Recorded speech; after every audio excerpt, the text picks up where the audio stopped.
Dober večer, dragi člani Goriške knjižnice Franceta Bevka. Dobrodošli na potopisnem predavanju z imenom V najmanj obiskane države na svetu. Z vami bom Mitja Lavtar. Začnemo pa čez minuto ali dve, ko se nam pridruži še več gledalcev, torej malo počakamo, da se vsi zberemo, potem pa začnemo.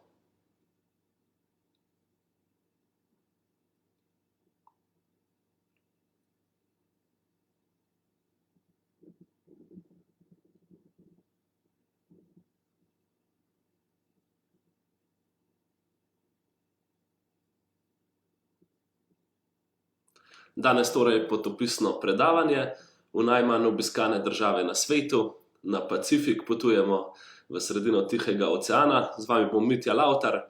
Še kakšne pol minute počakamo, potem pa začnemo z predavanjem.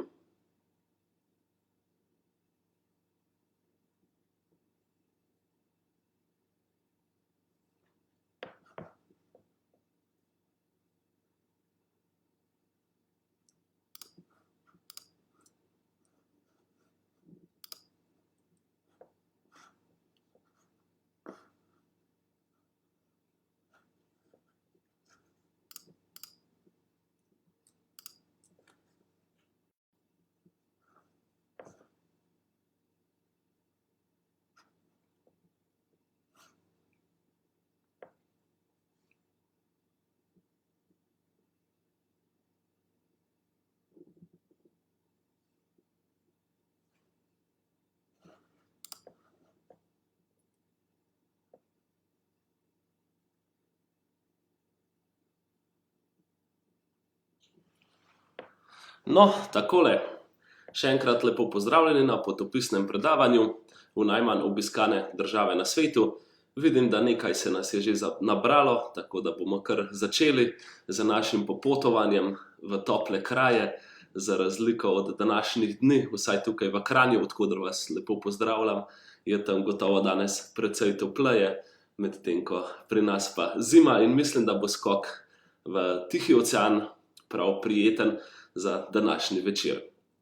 Moje ime je Mitja Lavtar, star sem 31 let, prihajam iz Kranja, sicer pa sem popotnik, turistični vodnik in pa v zadnjih letih tudi velik ljubitelj otokov v sredini Tihega oceana, kamor sem potoval v nekaj potovanjih v zadnjih 2 oziroma 3 letih, in rad bi vam predstavil te kraje, ki so tako zelo oddaljeni od Slovenije in pa tudi od vsega drugega kopnega naokrog.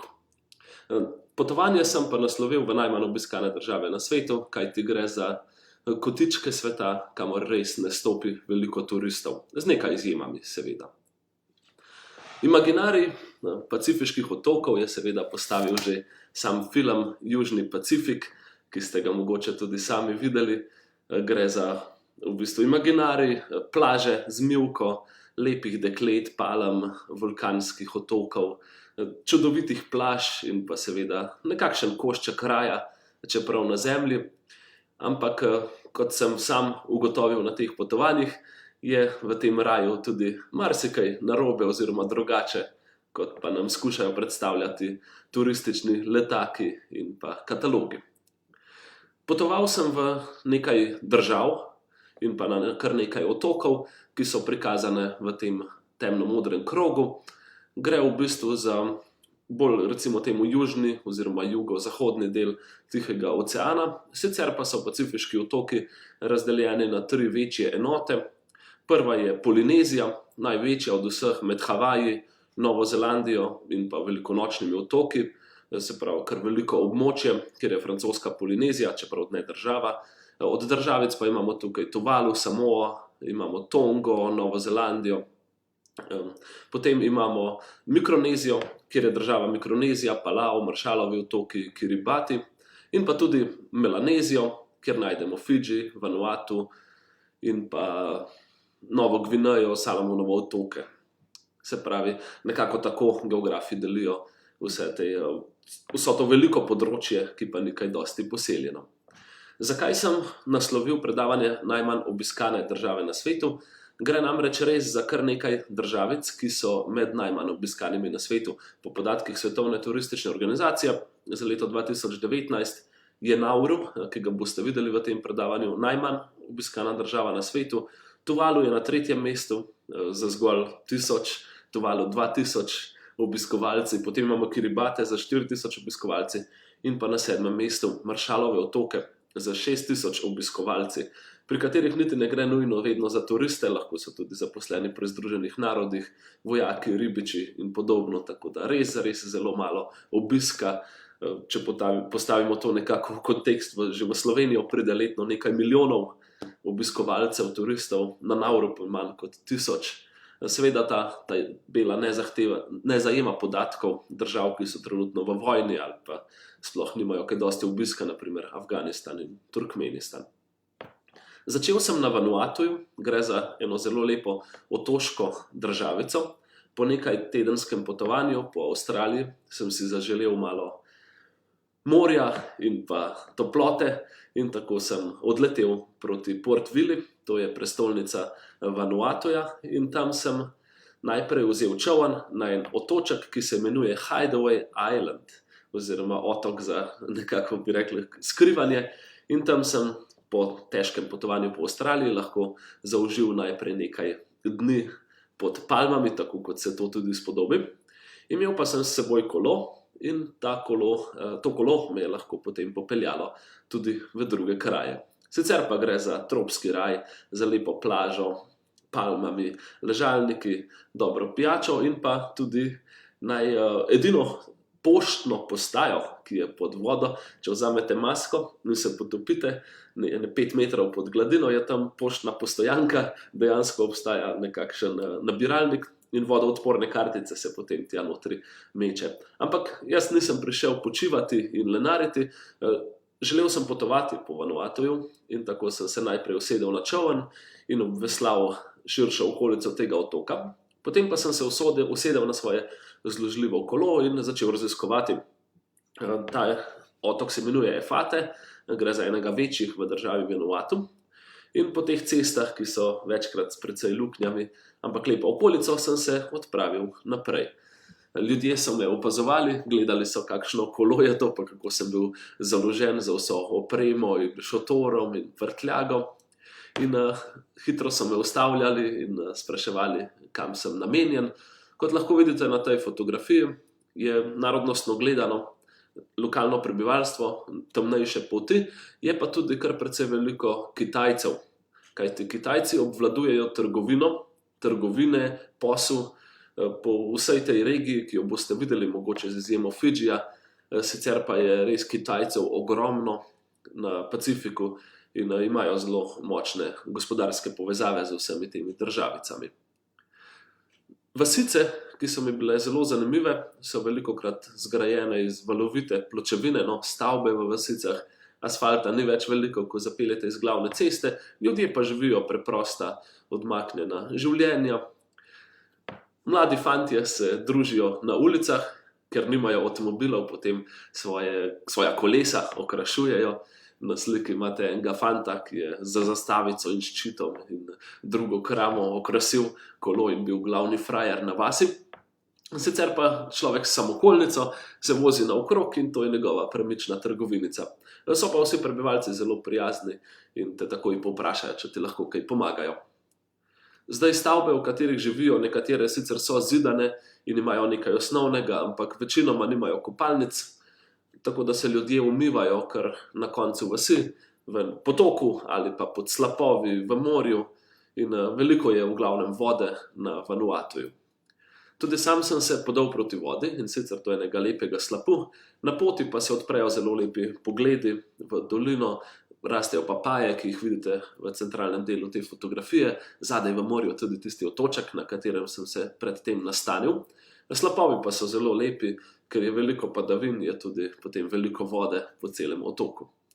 Na tržnicah prodajajo razno tropsko sadje, drva za kurjavo, sicer pa najdete tam banane, mange in drugo sadje, potem pa je veliko tudi, se pravi, sladkega krompirja, jama in drugih ogljikovih hidratov, ki tvorijo jedro tukajšnje kulinarike. Tržnice so zelo lepa lokacija, kamor greste lahko napasti oči ali pa pohramljati z domačini.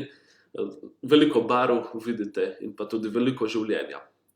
Tole so recimo arašidi na fotografiji, sicer rastejo v nekakšnih grmičkih na polju, potem pa jih odrežejo in prodajo kar takole v snopičih. Pokopališča so tudi zelo barvita, umetno cvetje navlečejo naokrog po grobovih, včasih tudi veliko fotografij in drugih spominov, spominkov tudi na preminule. Govorijo jezik, ki je v bistvu nekakšna popačena angleščina in tudi zapisujejo jo tako. Naprimer, tukaj imate opozorilo v nekakšni popačeni angleščini: Please, you must sit down, thank you. Kot včasih pišeš to, kar govoriš, in tudi drugi napisi, naprimer na letališču, so podobni, ampak načeloma jih je kar precej lahko razumeti. Na letališče sem se odpravil zato, ker sem želel leteti na otok, ki se imenuje Tana.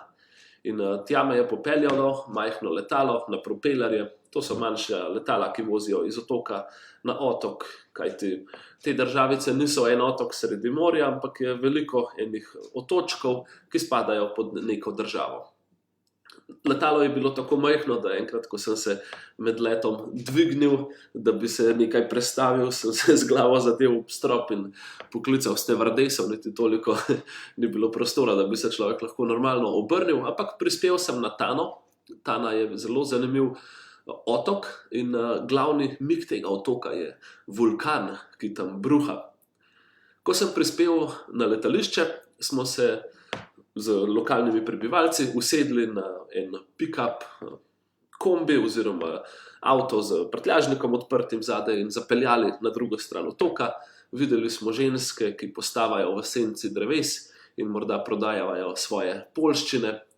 Jaz pa sem se peljal z enim fantom na tem tovornjačku, ki je rekel, da je poglavarjev sin in prihajal je iz mesta, kjer je imel neke opravke. Kupil sem pivo in ga takoj podkupil, on ga je odprl kar z zobmi in nadaljevali smo v kava shop oziroma kava bar. Kava, čeprav je istega imena in podobne barve kot naša kava, ki jo pijemo v Evropi, pa tukaj pomeni zvarek oziroma napitek, ki ga iztisnejo iz korenin drevesa oziroma grma, ki se mu reče kava. In s to kavo se tukajšnji prebivalci zelo radi omamljajo.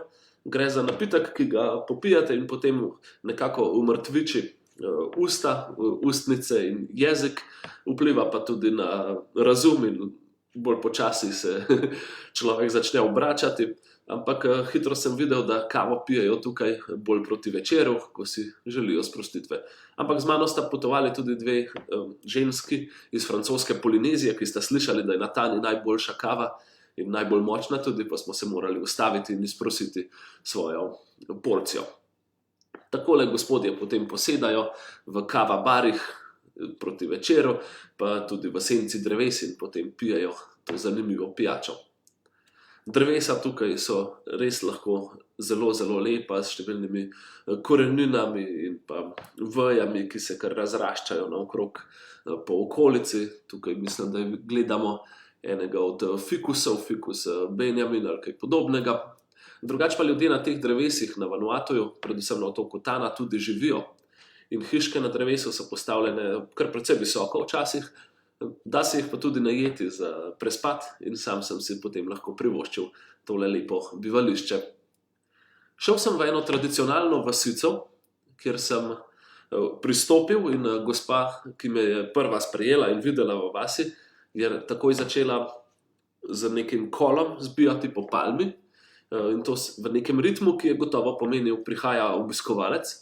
In vas se je zbrala na nekakšnem trgu in mene so tja posedli in za mene so zaplesali in potem tudi pokazali nekaj takih lokalnih običajev, kako naprimer zakurijo ogenj, to je z drgnenjem ob palico oziroma ob količek in s tem trenjem dosežejo, da se temperatura lesa, ki se nabira pri koncu, tako dvigne, da nekako začne žareti oziroma se kaditi iz njega. In je zelo lepo doživetje bilo to.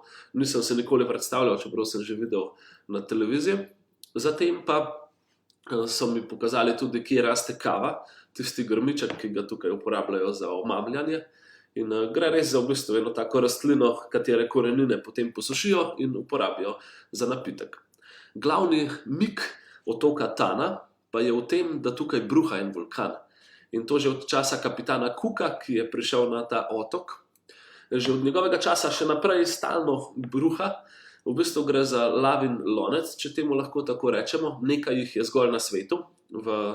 Mislim, da je v Etiopiji, pa imamo ga še v Kongu, v Gvatemali, če se ne motim. In gre v bistvu za stalno bruhajoči vulkan. In oddaleč se začneš približevati, vse več je vulkanskega pepela, velik stožec dima se vali pri strani. In tja sem bil namenjen, in to proti večeru, kajti želel sem lepe poglede na okolico. Velik, ogromen krater je na vrhu, kakšnih 150 ali pa 200 metrov je širok, in stalno se od tam vali dim proti enemu delu otoka, tja kamor piha veter. Sicer pa potem lahko opazujete lavo, ki vsake toliko eksplodira, recimo na nekaj 10 sekund, in odnesejo navpično, navzgor, kakšnih 50, včasih tudi 100 metrov.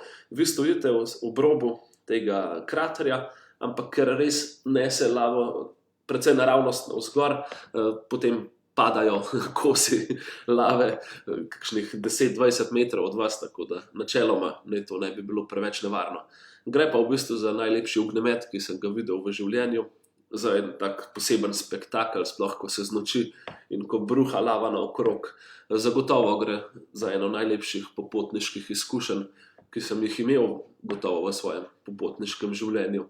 Ker pridete do vulkana in tam vse bruha, potem pa spiš v neki kočici na drevesu in stalno se cela noč trese drevo, kajti zaradi izbruhov je ogromno potresov in zemlja in tla so tam res nemirna. Iz tam sem se zapeljal nazaj proti prestolnici, in to ni takšno letališče, kot smo jih vajeni v Evropi. Gre za barako, na kateri je na tabli napisan vozni red, kar na roko seveda, in manjša letala potem peljejo popotnike tja ali drugam po Vanuatuju. Tako da jaz sem šel za Port Vilo in letalo, ki me je peljalo tja, je bilo čisto majhno, mogoče za 5 ali 6 potnikov, pa gre za redni let. In vozila je avstralska pilotka. Avstralske pilotke, bojda, v Avstraliji je težje kot moški dobijo delo, iščejo pa svoje priložnosti in kar nekaj jih pride delati na pacifiške otoke, kjer pilotirajo ta manjša letala.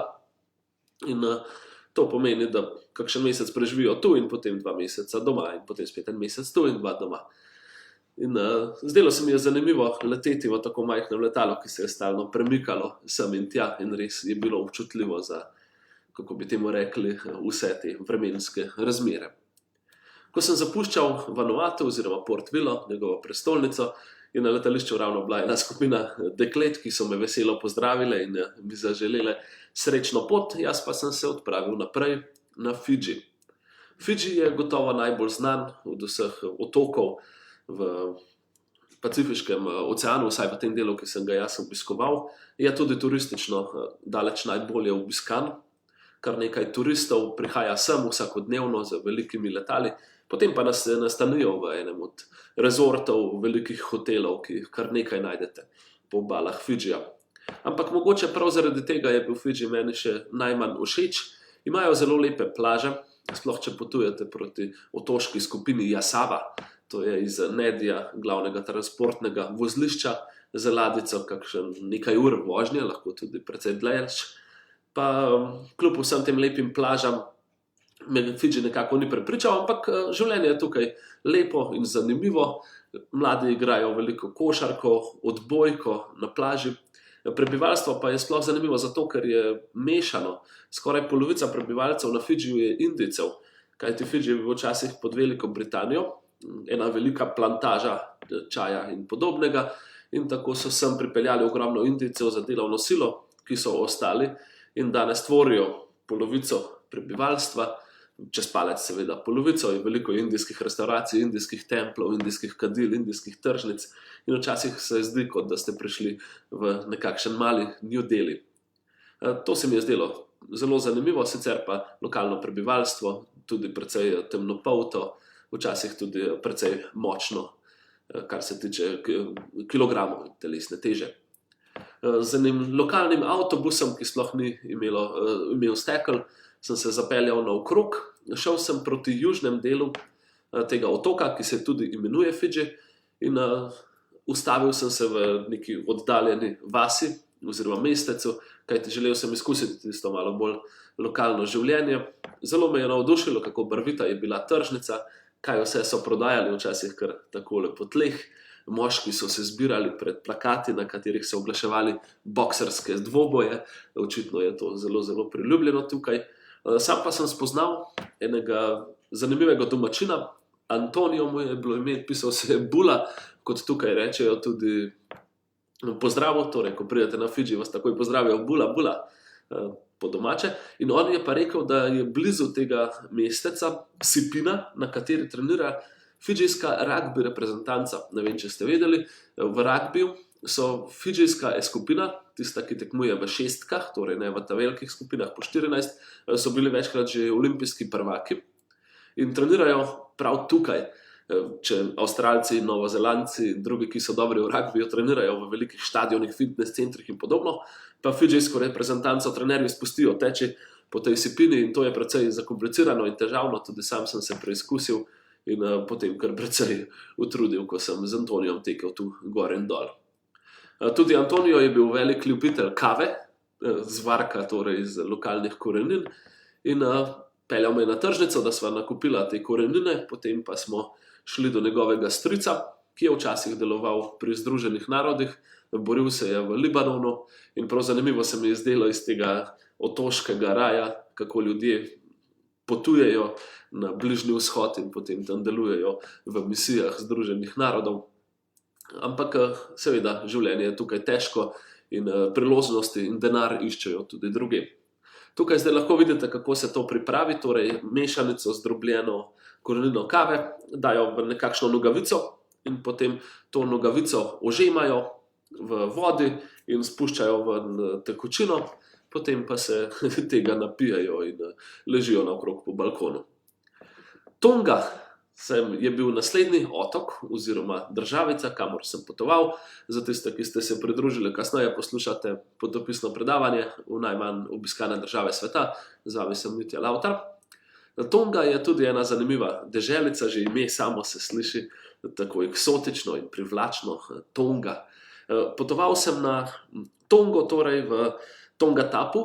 To je en večji otok, na katerem je tudi prestolnica. Že takoj, ko pridete na letališče, vas tam pričaka glasba, moški s kitarami in petjem in že sam pristop je zelo simpatičen. Tongo sem prekolesaril, ta glavni otok, tako da ko sem priletel na letališče, sem odprl svoje zložljivo kolo in pa ga naložil, potem pa potoval proti prestolnici. Videl sem zelo lepe hiške, v katerih živijo pod palmami, spodaj imajo svoje vrtove in zelo, zelo lepo in zanimivo se mi je zdelo. Sploh dejstvo, da so tukaj naokrog kar ovce bile in koze in krave, ki jih res nisem nekako pričakoval v tropskih koncih. Potem pa sem približajoč se prestolnici videl ribiče, ki prodajajo svoj dnevni ulov. Na tržnici imajo tako kar vreče z ribami in v te vreče so zavezane ribe, ki so včasih prav lepih, tropskih, eksotičnih barv. Tune visijo kar takole za cesto, mogoče tudi po dan, dva, kaj pa jaz vem. In tune zelo radi jedo, sploh surove. Surova tuna je jed, ki jo pripravljajo skorajda na vseh otokih, po katerih sem potoval. Surovo tuno potem zmešajo z limono in pa kokosovim mlekom in zaužijajo potem kar surovo, tako da zelo zanimiv okus, po katerem sem imel sam kar nekaj prebavnih motenj, sploh na Kiribatih. Enkrat me je tako zvilo, da sem nekaj dni potem lahko samo ležal v hotelu. Tudi tukaj so pokopališča barvita, z slikami preminulih, veliko je umetnega cvetja in navduševal sem se, kako barvito je vse tukaj na Pacifiku. Barvita je bila tudi tribuna tekme za odbojko, kamor sem se odpravil. Opazoval sem ljudi, kot lahko vidite, je kar nekaj precej močnih in prekomerna telesna teža naj bi bila na Tongi, na Nauruju in na vseh drugih otokih tudi po Tihem oceanu. Kar precej velik problem, kajti ljudje se malo gibajo, jedo pa zelo kalorično hrano, veliko olja, veliko ogljikovih hidratov in posledično so kar precej prsep, bi rekel, v Kranju. Od tam sem nadaljeval v prestolnico, ne predstavljajte si velemesta z nebotičniki, gre za neko malo večjo vasico, kjer je tudi parlament, ki ga vidite na sliki, torej zakonodajna skupščina Tonge, deluje kot ena malo večja koliba, ampak prebivalci so zelo prijazni, družijo se ob večerih, kot zaključijo z delom na pomolu, skačejo v vodo, se hecajo z dekleti in prav lepo je bilo biti med njimi.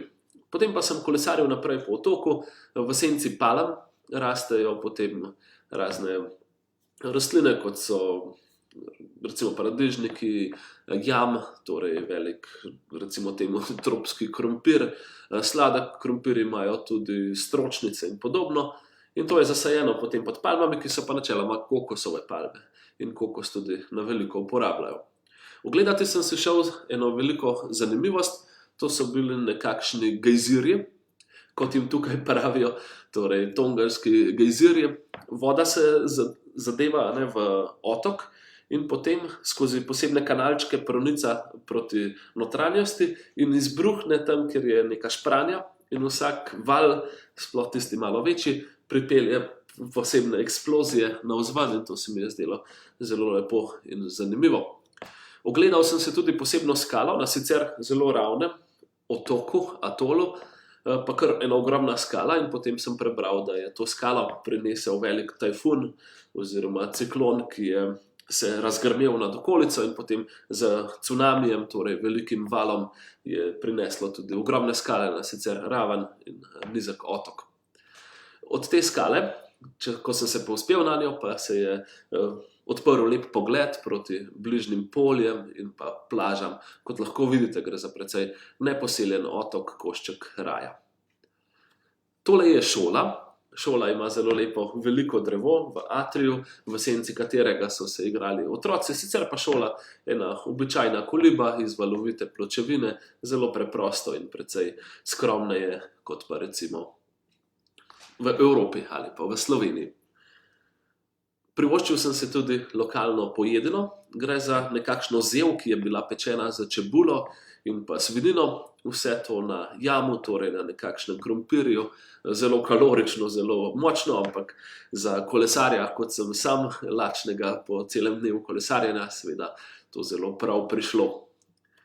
Sicer pa ljudje ob večerih lovijo ribe, posedajo ob morju, ponavadi nekje uživajo, se pogovarjajo in pa seveda tudi prodajajo svoj ulov. Tržnice pa so vedno barvite in pa tisti kraj, kjer boste spoznali največ lokalnih prebivalcev, ki vas radi ogovorijo in pa skušajo seveda tudi kaj prodati. Peče se dobra svinina in pa kakšen piščanček in zelo okusno hrano znajo pripraviti na Tongi. Čeprav kar se hrane tiče, moram reči, da sem na Pacifiških otokih morda pričakoval celo nekaj več. Kajti tukaj imajo veliko sadja, veliko zelenjave, res bi lahko ustvarili dobre okuse, ampak nekako začimb ne uporabljajo veliko, razen ogromno kečapa in podobnega. Za konec potovanja po Tongi pa sem z jadrnico med lokalnim prebivalstvom odpotoval na otok z zanimivim imenom, imenuje se namreč otok Fa. In na tem otoku sem preživel še nekaj časa, potem res na tropskih plažah pod lepim dežnikom in za čudovito vodo.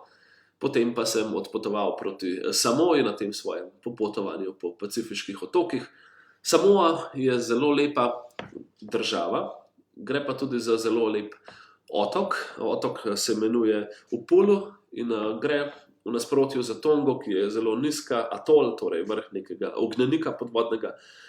Potem pa Samoa je pa res precej gorat otok z zelo lepo notranjostjo. Tudi tukaj sem se nastanil v prestolnici, potem pa nadaljeval proti hribom, najel sem si motor in z motorjem potem potoval do vseh teh slapov, jezer in pa vulkančkov, ki so skriti na tem rajskem otoku. Z motorjem se je dalo kar lepo potovati, motor je čudovit, kajti lepo ste na vetrčku in pa seveda zelo mobilen je človek, lahko se zapelješ tudi v tiste malo bolj skrite vasice in to mi je bilo res všeč.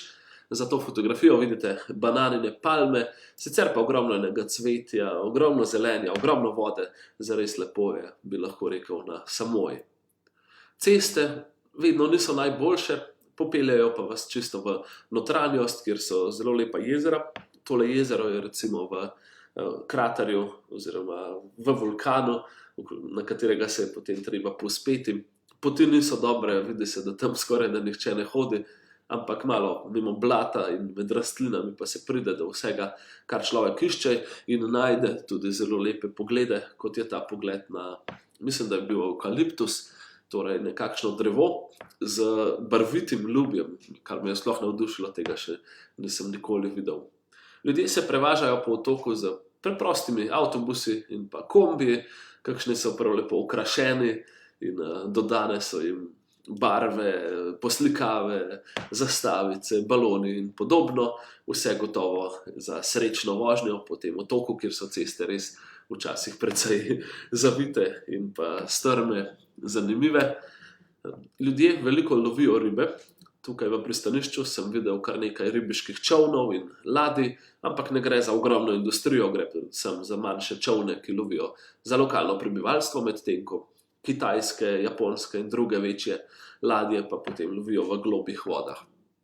Na tem štantu, kar nekje za cesto, sem jedel zelo dobrega piščanca, čeprav seveda namesto, da bi piščanca samo spekli na žaru in tega ponudili, bi bilo odlično, so ga zalili z ogromno kečapa in neke paradižnikove omake, ampak še vseeno zelo dobro sem jedel in dobro podebatiral z ljudmi, ki prihajajo iz ameriške Samoe. Torej otok, kjer je država Samoa, je zelo blizu nekakšnemu dvojniku, ki je pa ameriški otok, pod Ameriko spada ameriška Samoa. In ljudje, ki živijo tam, imajo načeloma tudi velikokrat državljanstvo od Samoe in lahko potujejo prosto tja in sem, tako kot tudi ta družina, ki del leta preživi na Samoji in del leta na ameriški Samoji in pač grejo nekako za poslom.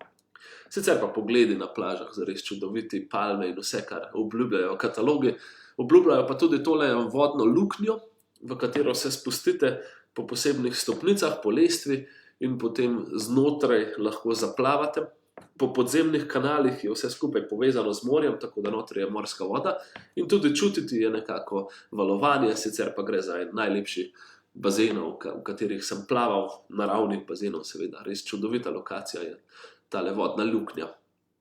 Plaže pa zelo lepe, pod palmami in pa seveda mangrove, izlivi rek, včasih kakšna koliba vmes, res tropski raj, pa seveda tudi prestolnica je zanimiva in privlačna, z svojimi športnimi igrišči, barčki, restauracijami in podobnim, tako da zelo, zelo lepo. Jejo pa včasih tudi precej neokusno hrano. Tole je nekakšen križanec med pašto, pico in pa žemljico, torej na polovici kajzerice spečeni rezanci s paradižnikovo omako in čez še malo sira zapečeno in prodano kot recimo temu pica, ali kako bi sploh temu rekli. Poskusil sem in zdelo se mi je prav zanimivo. No, iz tega glavnega otoka sem pa potoval na otok, ki se imenuje Manono. Potuje se z čolni, zelo majhnimi čolni, na katerih sedijo domačini in potem, ko se nabere dovolj domačinov, ki se vračajo iz dela ali pa iz šole, se potem proti koncu službe, proti delavnikov v 2-3 zapelje nazaj. Ampak problem je, da potem je treba ustati na otoku. No, zapeljal sem se z eno lokalno druščino, zelo lep pogled se je odprl nazaj na otok in za njegove ognjenike. Na otočku pa ni vozil, oziroma vsaj tistih na motorni pogon ne. Ljudje se prevažajo s kolesi ali pa hodijo peš, gre za manjši otok, ki ga lahko obhodite, kot sem storil sam. V uri, mogoče uri pa pol, če se lepo počasi stopi in kramlja z domačini, je pa vse res precej preprosto. Tukaj vidite glavne otoške stavbe, ki so ambulanta, nekakšna lopa, v kateri zasedajo vaške starešine, občina, glavni trg in podobno, res zelo, zelo preprosto. Ljudje nabirajo in sušijo takole ljubje, potem imamo zvonove pred šolo, ki včasih pri nas v šolah imamo torej šolski zvonec, tukaj pa učitelj ali kdorkoli že lepo pobuta po teh velikih kosih lesa. To se mi je zdelo sploh zanimivo. Ljudje pa hodijo okrog in okrog otoka, dežnike ne uporabljajo zaradi dežja, ampak tudi zaradi žgočega in močnega sonca. Sicer pa je glavna posebnost tega otoka veslanje. Mladi fantje se včasih nekajkrat letno dajo na zelo, zelo dolge čolne in potem jih poganja te čolne, torej kar nekaj veslačev. In ti veslači potem krožijo okrog otoka in prirejajo tudi tekmovanja, ko se iz vseh drugih otočkov, iz Samoe, vse zberejo na tem otoku in potem tekmujejo. To se mi je zdelo zelo, zelo zanimivo in tudi sam sem se dal na en tak čoln. Ampak čas je bil za odhod in potoval sem v eno od najmanj obiskanih držav na svetu, to je Tuvalu. Gre za nekaj atolov, torej za nekaj vrhov ognjenikov, od katerih le nekaj zemlje gleda navzven in prav težko so našli prostor, kjer so postavili letališče. Ko se spuščaš proti tem otočkom, so posnetki in pogledi zares zelo, zelo lepi. In pristal sem torej v Tuvaluju. Tole je letališka zgradba, ki jo straži policist, sicer pa so pod to streho svojci, ki so pričakali enega od 2 letal ali pa enega letala tedensko, ki sploh pride v to državo, zelo, zelo malo. Ni čudno, da je potem tako malo obiskana. In v tem Tuvaluju sem se odločil obiskati otok. Za to letališko lopo, ali kako bi rekli, je že moj hotel, torej tudi ena glavnih stavb v mestu, in gospa iz hotela me je že čakala. Pričemer velja izpostaviti, da je hotelov tako zelo malo na teh otokih, večinoma pa ne uporabljajo e-maila ali pa booking.com in drugih rezervacijskih sistemov, da je treba do njih priti preko klicev, ki so lahko ekstremno dragi. Preko interneta sem potem si malo pomagal z internetnim klicanjem ali pa pošiljanjem e-mailov in podobno. Težko je rezervirati, plus, ko pridete do hotelov, so običajno zelo dragi, kajti so edini na otoku, rezervirajo jih pripadniki Združenih narodov ali pa ribiči, ki pridejo iz ladij, in nočitev v sobi, ki je res zelo, zelo slaba, s posteljo in mogoče eno omarico, mogoče niti ne zamenjano posteljnino, nočitev stane okrog $100 ameriških, tako da je potovanje po teh otokih zelo drago. Dodajte temu še kakšnih 300-400 evrov za vsak let, kajti tudi tukaj ni konkurence in zelo, zelo drago potovanje je to. No, tukaj sem se potem nastanil v hotelu, opazoval življenje naokrog, nekajkrat na teden pride letalo in to je res velik dogodek, ko se vsi zberejo. Stopil sem v nacionalni telekom, ki je nič drugega kot malo večja baraka. Stopil sem tudi na državno banko, ki je tale zelena stavba. Vse je precej preprosto, tole je celo nekakšna fakulteta, kjer sicer ni bilo predavanj oziroma pouka, ampak lahko si predstavljate, torej brez oken, da lepo zrak čez prepiha, samo pod streho in profesor sedi kar na mizi na svojem stolu.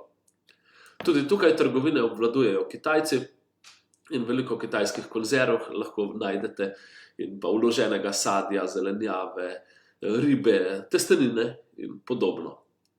Ko človek potuje naokrog po otoku, tukaj sem ga celega prehodil, ker je tako majhen, sem videl še veliko zanimivega, recimo pralnico, kjer lahko perejo perilo, tole je bencinska postaja, večinoma ljudje potujejo z motorji, včasih ima kdo tudi avtomobil. Točijo gorivo pa kar direktno iz sodov. Veliko je škode, ki je ostala za tajfunom, ki je tukaj lomastil pred nekaj leti, in močen veter, okrepljen z valovi, pride v bistvu do otoka in celotno obalo zradira s tlemi, za hišami pa ne ostane več veliko in velikokrat je treba potem obnavljati za temi nevihtami tropskimi, ki se razbesnijo tudi nad Tuvalujem. Tukaj recimo primer, kaj je ostalo od ene hiše, ki pa res je treba priznati, niso preveč dobro zgrajene.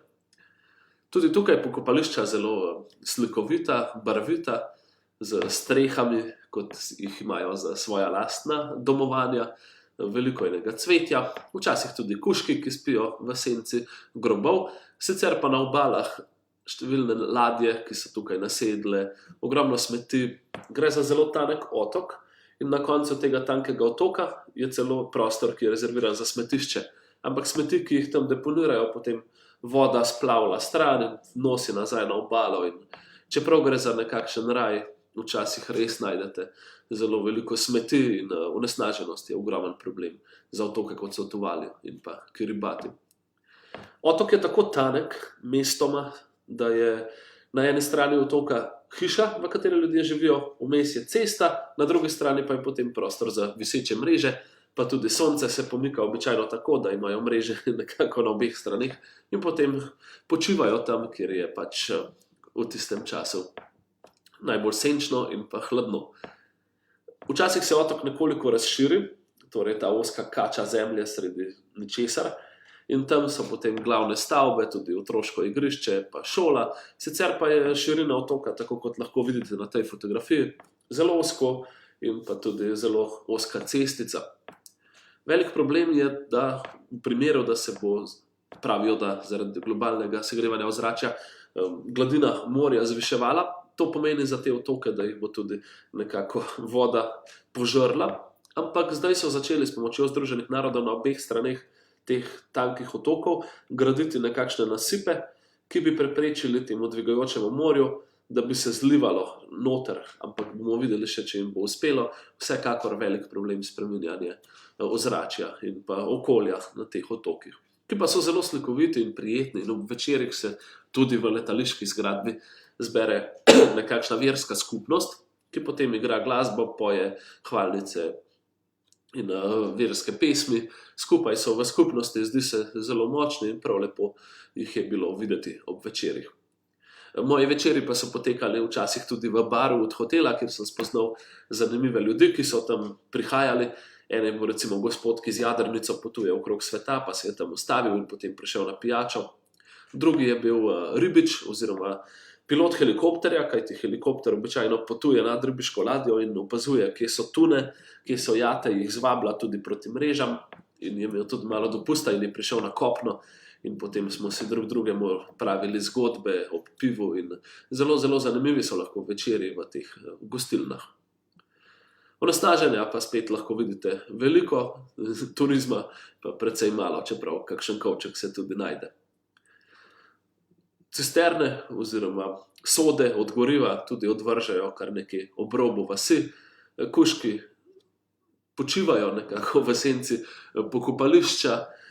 Največji dogodek pa je seveda, ko pride letalo, in tukaj vidite gasilce, ki zaprejo potem glavno cesto čez otok, nažgejo sireno in potem se oddaleč začne spuščati letalo, pripelje proti stezi. Sicer pa je letališka steza na sredini vasi, oziroma recimo mu skoraj da lahko mesta, je glavno dogajališče, glavni trg, kjer se čez dan igra odbojko, kjer se zvečer druži in pogovarja in sprehaja kot nekakšna promenada, se lahko predstavljate.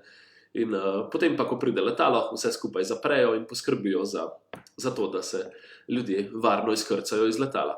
Tudi zame je bil čas, da zapustim Tuvalu, to je ena od najmanj obiskanih držav na svetu, in odpotujem proti Kiribati.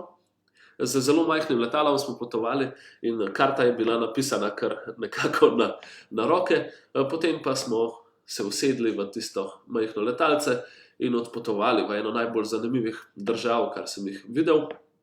Kiribati so zelo lepi, sploh iz zraka tudi. Potoval sem na atol, ki se imenuje Tarawa, znan tudi po bitki za Tarawa, mogoče če poznate iz 2. svetovne vojne. In ko se spušča letalo, že vidite prvo kopno, nekako strehe, izvalovite pločevine, ljudi, ki tam gotovo živijo, in potem ste vedno nižje, letališka pista se pojavi.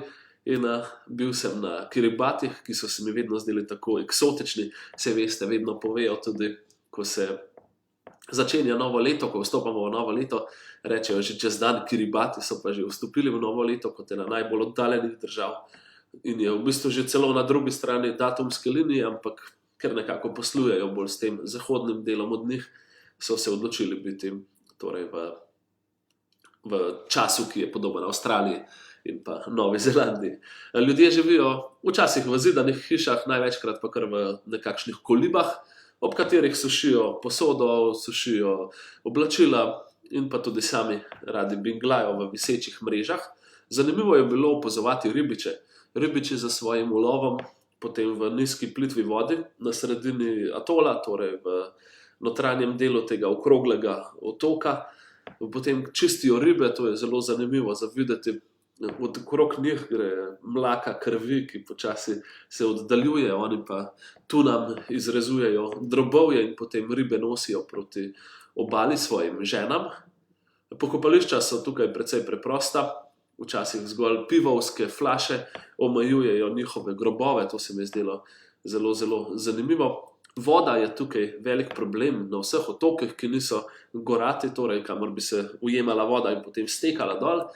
Tukaj ni kaj dosti podtalnice in njihova najboljši način za pridobivanje vode je lovljenje vode v velikih cisternah, ki jih imajo ob hišah in to vodo potem lovijo, ko pada dež, ko jo lahko in shranjujejo in od tega živijo, s tem si umivajo zobe, s tem se tuširajo, niti nekaj dosti, zato skočijo v morje, ampak to je tista voda, ki jo imajo. In tukaj so veliki programi Združenih narodov in Japoncev, Tajvancev, Kitajcev in drugih, ki imajo tukaj svoje interese, potem donirajo recimo cisterne za nek del vasi.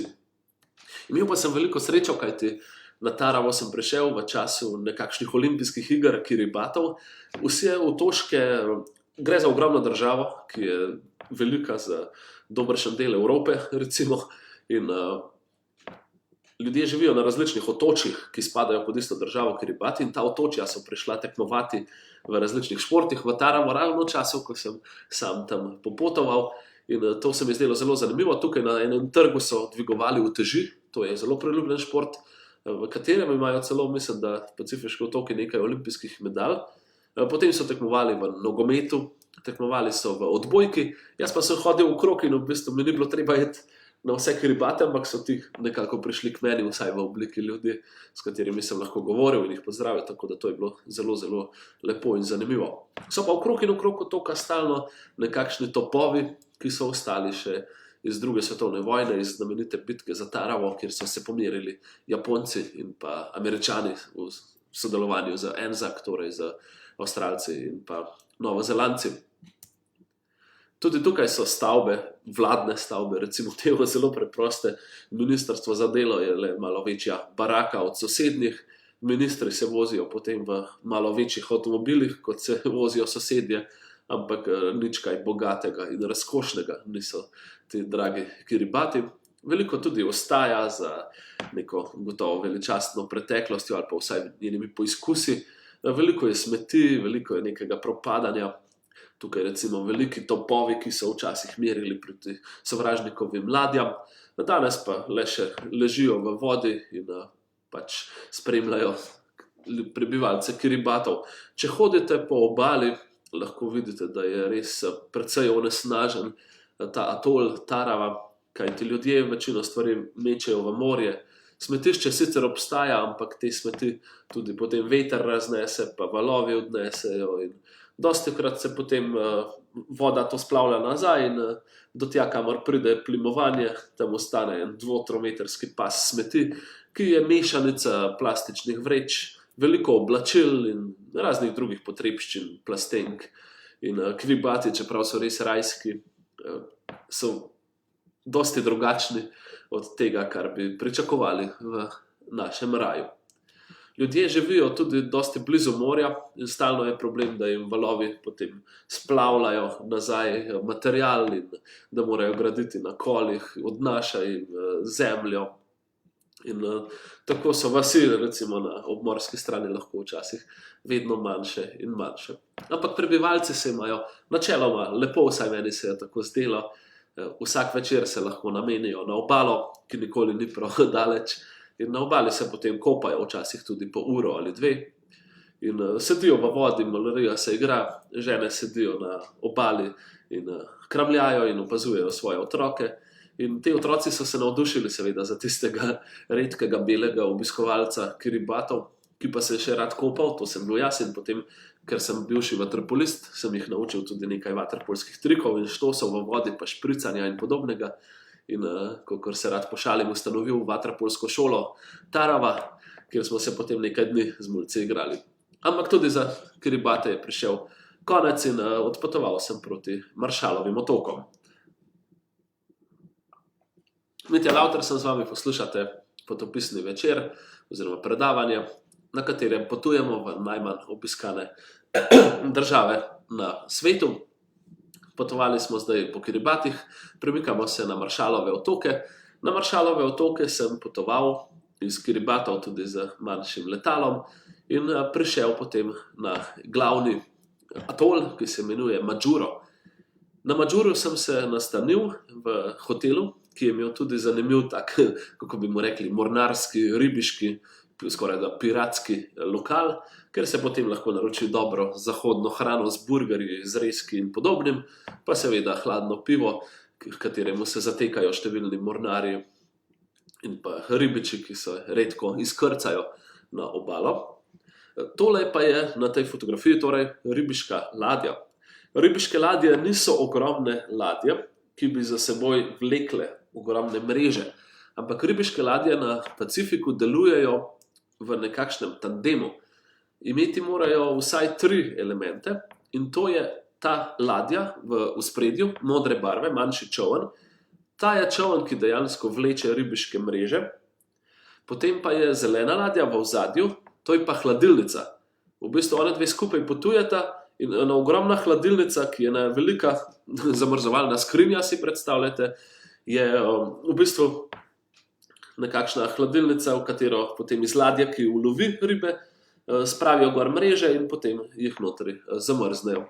Tretji del te ribiške naveze pa je helikopter, ki kroži včasih tudi po kakšnih 50 km stran od teh dveh ladij in išče jate tune, imajo posebne znake, na katere so pozorni, naprimer letanje ptic nad jatami ali pa neko pluskanje morja in podobno, pa radarske slike seveda, in tako hitro lahko vidijo, kje so ribe, pokličejo ladjo po sistemu in te pridejo in lovijo, potem krožijo tam naokrog in ulovijo vse te tune, ki so tukaj zelo pogoste, tudi na krožniku, ampak večina ulova gre žal ali pa k sreči, no, nekaj dobička jim to še vseeno prinese proti Japonski, proti Kitajski, proti Ameriki, proti Avstraliji in pa podobno. Lokalna ribiška industrija je zelo šibka, z manjšimi čolni lovijo ali pa včasih kar iz obale, potem pa pridejo te ogromne ladje in plenijo njihove vode, bi lahko rekli, od katerih v bistvu lokalno prebivalstvo kaj dosti nima.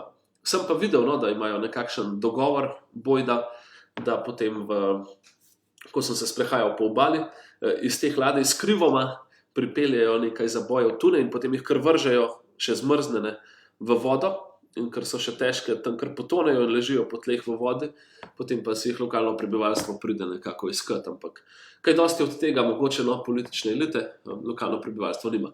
Bil je pa en problem tukaj na Maršalovih otokih, kajti po otokih je razsajala denga, predvsem v prestolnici je bila denga, to je nekakšna mrzlica, ki te lahko močno poškoduje, in predlagali so mi, da naj hitro odidem iz prestolnice, da me ne piče komar okužen z dengo, in se umaknem na zunanje otoke. In tako sem res najel enega ribiča, ali bil pač nekdo, ki je imel čoln, in peljal me je na en otoček, kakšne pol ure vožnje oddaljen stran, in me pustil na tem otoku, kjer ni bilo nič. Postavil sem lahko svoj šotor, zraven je bila pa samo še ena koliba, kjer je imel nekakšen vikend predsednik oziroma bivši predsednik od Maršalovih otokov, zdaj pa je bila tam njegova družina, ker v Madžuru so poleg denge potekale volitve in na teh volitvah se je tudi ta človek potegoval, pa se je potem njegova družina umaknila temu kaosu in tako smo skupaj preživeli potem nekaj dni. Jaz sem taboril, oni so tam zraven bili v hiški, pa še nekaj lokalnih prebivalcev je bilo, ampak zares lepo in pravlično, romantično. Najbolj romantična fotografija iz tega otoka pa je gotovo tale svinja, ki se sprehaja po obali. Zjutraj sem v šotoru zaslišal nekakšno rovkanje tam v bližini šotora in gledam zdaj, kaj je to, odprem in zraven pujsek, ki se je potem hitro odpravil proti obali. Pujsi pridejo do vode in se dejansko v vodi kopajo in namakajo, kajti precej jim mora biti vroče v tem tropskem območju. No, iz Maršalovih otokov pa sem odpotoval še na eno zelo zanimivo destinacijo in to je bil Nauru. Nauru je pa najmanj obiskana država na svetu, ampak na Nauru sem potoval z letalom Nauru Airways, ki je nekoliko večje. Sedim pa zraven enega lepega dekleta, za katerega se je potem, ko smo prispeli na Nauru in je dala gor svoj pas, izkazalo, da je sama Miss Maršalovih otokov, zelo prijazno dekle, prav fletno, luštno, pacifiško dekle, s katerim sva se potem poslovila. Ona je šla na Papuo Novo Gvinejo tekmovati za Miss Pacific ali kako že, Jaz pa sem si želel ogledati to državo, v katero je pa relativno težko priti, kajti dobiti morate vizum oziroma dovoljenje za vstop v državo, ki pa vam ga lahko zagotovijo samo na veleposlaništvu v Brisbaneu v Avstraliji oziroma preko maila, ampak do tega maila je bilo zelo težko priti in ta mail je bil zelo neodziven, ampak na koncu so mi nekako uredili. Jaz sem moral tudi naprej preko nekih nakazil plačati dogovorjeni znesek in potem so me spustili v državo, ki jo letno obišče okrog manj kot 1000 obiskovalcev, kar je tudi velik problem. Zato, ker Nauru je načeloma država, ki živi od fosfatov, živi od urejanja vizumov oziroma državljanstev za Severnokorejce, dejansko. V Pekingu imajo veleposlaništvo, ki se bavi samo s tem. Živijo pa tudi od tega, da imajo Avstralci tukaj center za, recimo temu, prebežnike. Avstralci so najeli notranji del otoka, kjer imajo zdaj svoje azilante, kajti prosilci za azil v Avstraliji oziroma neželjeni obiskovalci in pa ilegalci v Avstraliji ne ostanejo v Avstraliji, ampak jih avstralska vlada napakira na avione, pelje na Nauru in tam potem oni životarijo v teh šotoriščih, za kar zelo malo ljudi ve in zaradi česar gotovo tudi na Nauru ni tako lahko priti. Je pa tam veliko Avstralcev, ki potem s temi ljudmi delajo in jih oskrbujejo. Ampak otok je tudi zanimiv zaradi drugih stvari. Ko pridete na letališče, je to precej preprosto in na letališču je kar na roko narisano, kako se morate odpraviti preko varnostne kontrole. Ko sem se sprehajal po plaži, je oddaleč se približevala temna in velika nevihta, da sem se lahko kar malo ustrašil. Ampak začel sem hoditi naokrog in videl zelo zanimive stvari. Recimo tale plakat spodbuja k včlanitvi v policijske vrste in policija naj bi bila tukaj kar dosti močna. Meni se je zdelo zanimivo, da so se pri mojem gostitelju, kajti na otoku je samo en hotel, ki ga nisem mogel rezervirati, ker se nikakor niso oglašali na telefon, odpisovali na maile in nikakor nisem mogel z njimi priti v stik. Sem pa našel en Airbnb oziroma najem apartmaja, ki ga je tržil nekdo, da sem lahko prek spleta rezerviral in živel sem pri nekomu v sobi, ki je bila ob dnevni sobi. In ta človek mi je potem razložil, da je del prebivalstva Nauruja, kakšna tretjina prebivalcev, ne tretjina, koliko 3000 ali nekaj manj, nekaj tisoč prebivalcev je na črni listi. Črna lista pa pomeni, da so se zamerili aktualnemu predsedniku in tako so jih izobčili. Vzeli so jim potne liste in ne smejo potovati v tujino, ne smejo delati in v bistvu lahko samo živijo od svojih družin. In to mi je bilo precej zanimivo. In potem, ko sem se sprehajal naokrog, sem padel, ker sem stopil v neko mlakužo, spolzko in padel kar precej na bok in potem sem štopal, da me je nekdo odpeljal nazaj domov. In govoril sem s tem človekom in povedal mi je, da je tudi on na črni listi, da je z njegovim prijateljem, s katerim sta se skupaj vozila, da se nekaj so protestirali proti vladi in so jih tudi izobčili. Da pa človek, pri katerem živim, česar mi sam ni povedal, je pa minister za pravosodje, bivši, ki se zdaj mora zagovarjati stalno na sodišču, pa kar nekaj težav torej na Nauruju. Včasih je cvetela industrija fosfatov, to je pač rudnina, s katero lahko pridobivate umetna gnojila in podobno. In ob obalah Nauruja potem lahko vidite še velike žerjave, ki so že podrti v vodo in pričajo o neki veliki industrijski preteklosti, vsaj rudarski, no danes pa nekaj dosti več zavideti. Okolica pa tudi nič kaj privlačna. No. Nauru mogoče tudi zato, ker nima zelo lepih plaž, je nekoliko drugačen od tropskega raja, ki smo ga videvali prej. Tole je tisti edini hotel na otoku, za katerega se je izkazalo, da sploh ni bil odprt. Drugače imate pa na tej fotografiji telovadnico oziroma fitness, imate tudi restauracijo. Obala pa je posejana s črmi, zato se na Nauruju niti ne da nikjer zaplavati ali pa dobro posončiti na obali. Večina prebivalcev, lokalnih, pa se rada zbira v manjšem pristanišču, kjer izplujejo čolni. Tukaj je voda globoka, 2-3 metre in zato lahko potem vsak večer prebivalci pridejo sem in se sprostijo, podružijo in običajno kar se skupaj vzame 5 plavalcev in potem plava iz ene strani na drugo, kar se mi zdelo zelo lepo. Pa tudi veliko lokalnih oziroma avstralskih prebivalcev Nauruja, ki tukaj živijo in delajo z azilanti, potem pride zvečer sem in se namočijo in družijo, odprejo kakšno pivo, kar se za Avstralce tudi spodobi. In tako je tukaj prav prešerno in dobro vzdušje. Tako, dragi poslušalci, z vami sem bil Mitja Lautar. Predstavil sem vam svoje popotovanje med najmanj obiskane dežele oziroma države na svetu.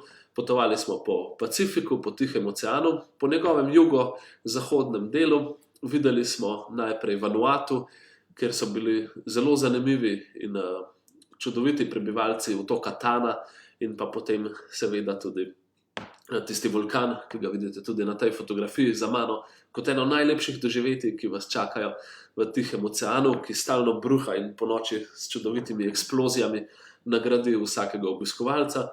Potem smo potovali na Fidži, ki je precej bolj turističen, ki je veliko bolj razvit, kjer je veliko več ljudi tudi in pa turistov, obiskovalcev, ampak še vseeno zelo zanimiv zgodba o fidžijski reprezentanci, ki se podi po sipinah. Zatem smo potovali na Tongo, zelo ravno in lepo, z zelo takim oddaljenim prebivalstvom, z malo obiska in pa čudovitimi otočki in seveda plažami. Od tam smo šli na Samoa, ki je veliko bolj gorata, z veliko vode, slapovi, čudovitim cvetjem, drevesi, jezeri in pa seveda tudi prebivalci. Iz Samoa smo šli na Tuvalu z vsemi svojimi problemi, kajti gre za eno tanko peščeno otočje, na katerem nekaj dosti prostora, včasih celo morajo živeti na obeh stranih ceste, na obeh stranih drugih pa je že morje. Zelo zanimivo in zgodba o letališču, pa o ljudeh, ki potujejo z ladjami naokrog in lovijo ribe ali pa potujejo za lastno zabavo. Potem iz Tuvalja smo šli na Kiribati, na Kiribatih zgodba o vseh tistih ljudeh, ki so prišli tekmovati, pa seveda o ribičih, ki so v vodi, pa v velikem onesnaženju. Iz Kiribatov pa potem na Maršalove otoke, strah pred dengo in pa predsedniške volitve, pred katerimi se zatečemo na en majčken otoček, skoraj da rajski otoček sredi morja, z politikovimi sinovi in hčerami. Zatem pa še na Nauru, ki je tudi zelo zanimiv otoček, na katerem Avstralci zadržujejo veliko bližnjevzhodnih in azijskih imigrantov in na katerem seveda tudi veliko izobčencev, veliko njih težav, korupcije in podobnega. S tem smo sklenili moje dosedanje popotovanje po tihomorskih otokih. Zdaj naslednjič bi rad obiskal še tamle proti Tahitiju bi šel, pa velikonočne otoke, Palau bi še šel, pa Salomonove otoke, Papua Novo Gvinejo in Mikronezijo in podobno, ampak v bistvu zaključil bi z mislijo, da mogoče si od teh otokov ne obetamo veliko, ko jih vidimo na zemljevidu ali pa ko o njih preberemo kaj, kajti zakaj bi sploh potovali nekam, kjer je ena peska in palme in kaj sploh tam zavideti in doživeti. Ampak mislim, da je prav narava prva tista, ki te res privlači, z vsem morjem, z vso to širino in dejstvom, da si nekje sredi ogromnega oceana na tisti majčkeni pikici zemlje, ti, ki zdaj tam potuješ, potem čudoviti slapovi, otoki, korale, podmorsko življenje, res čudovit svet. Poleg vsega so tukaj lokalni prebivalci z vsemi svojimi značilnostmi, za kulturo, za plesi in drugim, kar ti imajo pokazati ali pa ti povedati, kar je noro zanimivo. Potem pa seveda še vse turistične zadeve in aktivnosti in atrakcije, ki še zelo izboljšajo popotovanje. Tako da mislim, da se vsekakor splača potovati tudi na Pacifik ali pa vsaj o njemu gledati in brati, gre res za en nor in zanimiv svet. Tako, zdaj smo si vzeli kakšno uro, kot je bilo tudi predvideno. Imam pa seveda še 10-15 minut časa za vas. Lepo vabljeni, da v komentarje ob strani tega videa upišete svoja mnenja, želje, vprašanja in z veseljem bom z vami še nekaj minut razpredal o mojem popotovanju na Tihi ocean in pa seveda v otoke. Zaenkrat pa najlepša hvala tistim, ki se boste počasi odjavili. Vsem želim lep december in seveda najlepša hvala tudi v imenu Goriške knjižnice Franceta Bevka in v mojem imenu Goriške knjižnice Franceta Bevka za vabilo. Upam, da vam je bilo lepo in pa da so vas te kraji zanimali. Zdaj pa vabljeni, da vpišete svoje vprašanja. Gotovo vas kaj zanima. Gre namreč za svet, ki je res precej drugačen in pa zelo, zelo zanimiv.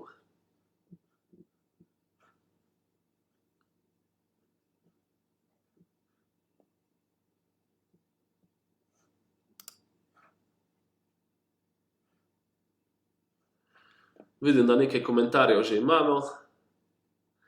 Elda piše, da žal po vsej verjetnosti nikoli ne bo tam. Ja, mogoče res. Ksenija Vogrinc piše, da je tudi tako je lepo potovati. Ja, večina ljudi, ki potuje, se žal gotovo ne bo znašla tam, kajti stvar je res tako zelo oddaljena in tako močno draga, da se je to treba res lotiti takšnega projekta. Sam sem imel srečo, da potujem veliko v Avstralijo, kjer delam kot turistični vodnik in iz Avstralije je potem vozovnica še vedno draga, ampak nekoliko manj draga. Potovanje tja iz Slovenije pa bi zahtevalo ogromno enega denarja in pa seveda tudi ogromno enega časa, preden pridete do tja. Pa tudi tam je potem treba nekaj časa ostati, kajti gotovo ne bi imelo veliko smisla potovati na Tuvalu ali pa na Kiribati za en teden. Jaz sem na vseh teh otokih gotovo preživel skupaj kakšen mesec ali pa gotovo 2 meseca, pa tudi bi lahko še ostal. Vedno sem nekako priletel na glavni otok, na glavno letališče, potem pa od tam raziskoval še naprej, ampak gre res za države, ki so po površini ogromne. To je površina, ki je za, ne vem, Nemčijo ali pa za Kazahstan ali pa za Brazilijo ogromne države, znotraj katerih je potem čisto malo otočkov, čisto malo kopnega, ki pa spadajo v isto državo, ampak glede na vse te razlike, na oddaljenost, seveda govorimo o otokih, na katerih živijo čisto drugačni ljudje in tudi znotraj držav imate zelo zanimive kulture, pa naravne fenomene, pa otok, ki ga poplavijo raki enkrat na leto, pa otok, kjer je vulkan, otok, kjer je ta posebnost in druga. Res noro zanimivo za obiskovati.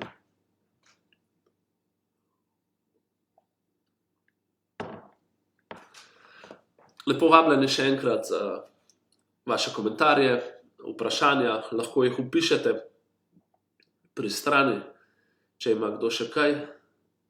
Sicer pa se bomo počasi poslovili.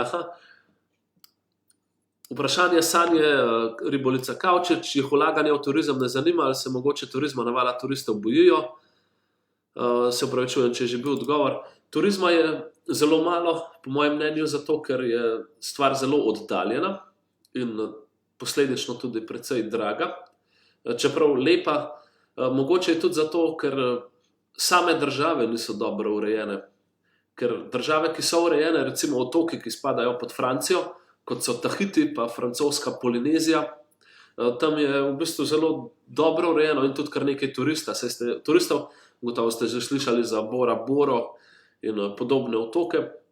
Medtem ko v teh državah je morda celo iz vidika popotnikov ali pa turistov nevarno potovati, ceste niso dobro urejene, letališča so zelo slaba, včasih malo večja koliba. Ampak nekaj turizma je, predvsem tukaj lovijo vzhodnoazijske, torej Tajvan, Koreja, Japonska, Kitajska, Hongkong in podobno, takšne turiste. Največ pa je gotovo Avstralcev in pa Novozelandcev. Nekaj sem tudi bral, da na Novi Zelandiji, če vprašate, kam se želijo preseliti enkrat v življenju, je tudi to selitev na Fidži.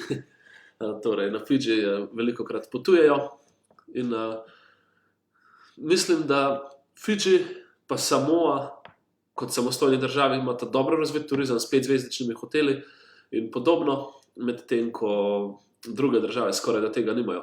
Vlaganje v turizem je seveda želja in je zaznati neko dinamiko tukaj, da potujejo, oziroma da prihajajo turisti, da gradijo vedno nove hotele, da da se nekaj dogaja, ampak mislim, da prav vlaganje v turizem bi se gotovo zgodil z prihodom tujih multinacionalk, ki potem res lahko razvijajo, pa zgradijo hotele, podobno. Tako da njih pa one gotovo tiste raje že imajo na Fidžiju, pa na Tahitiju, potem je večji fokus na tiste otoke, kjer je več infrastrukture, pa mednarodna letališča, dobre povezave. Ampak Avstralci kar nekaj razvijajo, Avstralci veliko tudi kupujejo nepremičnine ali pa te manjškini otočki, ki so ob atolih ali pa malo stran od prestolnic, so včasih relativno poceni, vsaj za tiste bogate Avstralce in Novozelandce, in dostikrat kupujejo otočke, pa imajo potem private island, privat otoke in gor naredijo manjši rezortek in potem skušajo svoje znance pa druge zvabati na te otoke. Tako da s tem se nekako razvija, ampak še vseeno je to zelo daleč. Problem so tudi letalske povezave. Da se staviš tako potovanje, kot sem ga jaz si pripravil, je zelo težko najti lete, včasih tudi težko rezervirati lete, ker moraš nakazovati denar. Jaz sem to bolj počel preko Avstralije in tudi leti so potem zelo dragi, ali pa imaš let 2-krat na teden, kar pomeni, da moraš planirati tako, da boš prišel na torek, pa da boš šel naslednji teden v četrtek, ali pa ne moreš se kar razmišljati. Potem je pa zelo težko potovati, najdati pa sestaviti nek logičen sosledje vseh teh letov. Vidim, da imamo še tudi eno vprašanje, je več turistov z jadrnicami. Prebrala sem knjigo Jasne Tute, ki sicer govori o francoski Polineziji, kar ste omenili, hvala. Jadrnic nekaj je tako, da jih vidite zasidrane, ampak tega je res načeloma malo. No. To ni tako tak turizem z jadrnicami, kot ga predstavljate na Hrvaškem ali pa v Italiji, Grčiji, ker so v bistvu jadrnice kar posejane v zalivih pa v morju. Tukaj jadrnice, da pridejo do oddaljenih krajev, so običajno nekoliko večje, nekoliko daljše in dobro opremljene, pa gre res za avanturiste, ki dosti daleč so pripravljeni potovati. Načeloma se da, pa je zelo prijetna ta pot. Spoznal sem enega jadralca, ki s svojo družinico potuje iz Nove Zelandije, ampak je rekel, mi gremo za 4 leta okrog Pacifika. Zdaj, 1 leto smo šli okrog Nove Zelandije, da smo otrokom vse pokazali. Zdaj bomo 1 leto potovali proti Japonski, pa bomo tam za olimpijske igre, ki jih zdaj ni bilo. Potem 1 leto do Aljaske, pa potem recimo proti Kaliforniji, pa še 1 leto v centralni pa Južni Ameriki nazaj. To so ogromne ture, da se to naredi. Sem pa malo raziskoval in sem videl, da je kar nekaj jadrnic ali pa gliserjev raznih bogatih ali pa niti ne tako bogatih, ki iščejo potem svoje ekipe ali pa skiparje, jadralce in podobno in lahko se jim pridružite, pa imajo potem recimo Fidži, pa grejo iz Fidžija na Vanuatu, pa iz Vanuatuja proti, ne vem, ampak zdi se mi še vseeno, da se vsi ti jadralci držijo bolj francoske Polinezije, Vanuatuja, mogoče Tonge, Fidžija, se pravi teh, ki so bližje celini, ne toliko proti Kiribatom, pa Tuvaluju, tam res skoraj da nikoga nisem videl. Ampak ja, je tudi kar nekaj takega turizma, ki pa seveda zato, ker ljudje prespijo na jadrnicah, ne prenese spet toliko zelo veliko za lokalne hotele, restauracije in podobno. Imamo še eno komentar od Tine Podgornik, to je iz knjižnice.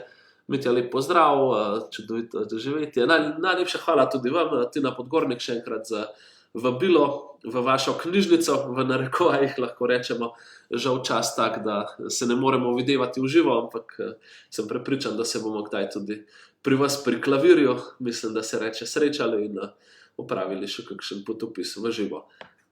Še enkrat lepo vabljeni, da komentirate, da pustite svoje vprašanja, če bi vas še kaj slučajno zanimalo. Z veseljem sem še z vami. Zelo lepo mi je v bistvu govoriti o teh koncih, ki so mi res ostali v spominu. Čeprav veliko potujem, se mi zdi, da sem tukaj ogromno doživel. Mogoče tudi zaradi tega, ker res ni veliko turistov. Običajno, ko greste, pa spite v hotelih, pa hostlih, pa vse tako veliko obiskano, posod so eni ljudje, manj imate stika z lokalnim prebivalstvom, če si ga res ne želite, pa pač ustvarjate te povezave.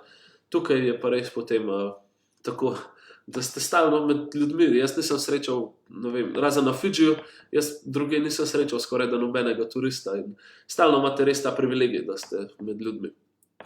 Dobro, če ne več nobenih vprašanj, zdaj pa ura 15 naokrog, tako da se vam najlepše zahvaljujem še enkrat za pozornost in pa seveda vesele praznike, lep december, še enkrat najlepša hvala Goriški knjižnici Franceta Bevka za vabilo in organizacijo tega potopisnega večera. Hvala lepa vsem in nasvidenje.